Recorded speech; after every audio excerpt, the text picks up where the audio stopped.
The tool that we use to fixate the crankshaft to keep the crank from turning when we remove the pulleys for the belt was a fixation tool that comes out of the tool kit. The tool kit, if you keep any of the tools in the tool kit, this is the one you want to keep. It inserts through the port in the pulse area and allows us to fixate the crank. You can do maintenance with this on the power takeoff end of the engine and the magneto end of the engine, except for pulling the flywheel. So anytime you want to lock the crankshaft, this tool is in the tool kit. This tool is for pulling the flywheel off. We bolt this to the flywheel with the proper length bolts. If we again run those too far in, we will damage the flywheel or the items behind the flywheel. So we attach this to the flywheel, and then we use a puller that screws into the adapter, and then we can pull the flywheel off of the engine. We did this in this sequence so it would be easier for you to see how to do that. If you didn't use the tool, you'd have to be working through the openings that are in the flywheel. Now, a lot of you will probably do that sequence yourself and work through the flywheel, but we've removed it to help that. Most of the sockets, and again all the fasteners on the engine, are metric. If you decide to use an American equivalent, then always use a 6-point in that area. We use a set of metric Allen wrenches.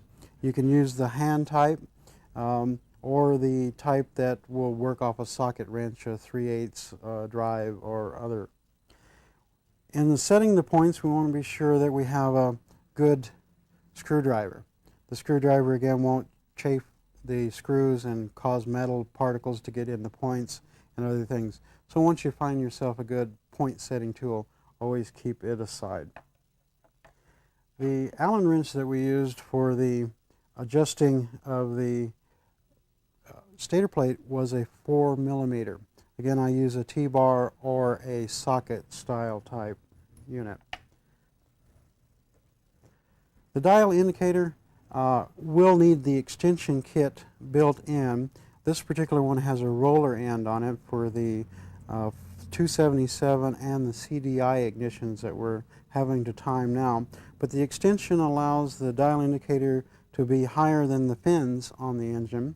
And the roller, again, if we're going in at an angle, will keep the dial indicator working properly and not damage the instrument. Right now, this is the Rotax part, and there are other dial indicators that we sell that have the kits that you can add to them to complete them. So the dial indicator is an important part. A lot of people will try to time the engine by the scribe marks on the flywheel. The scribe marks on the flywheel are not as accurate as they need to be. The piston travel is really your accurate way of doing it. The buzz box will give us an audio tone. The connection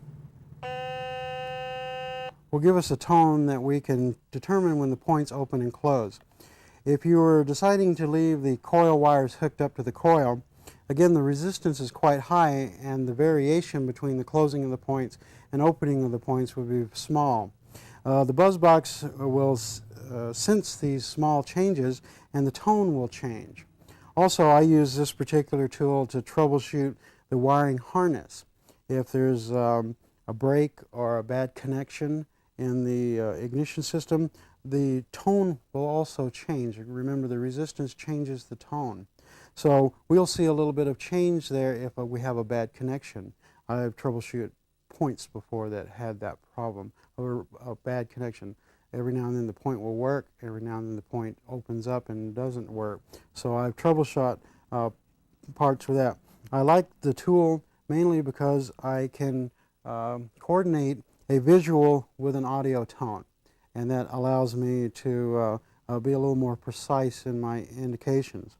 And again, especially since we set upwards of 5 to 10 engines a day in that process. If we use the light and the dial indicator, now we have two visuals to coordinate. And again, the light is sometimes hypnotizing and will give you problems in a long-term situation like in a shop effect. So the light or the buzz box, again, would be the preferred items for that process. Our tool that we were using for, or going to use for the tightening of the fan belt is a fixation tool.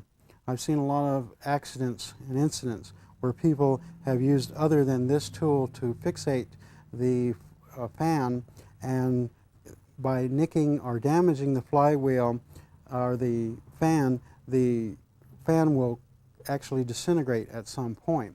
So the proper use of the tool will keep you from having that kind of a problem. And that pretty much takes care of our tools to this point.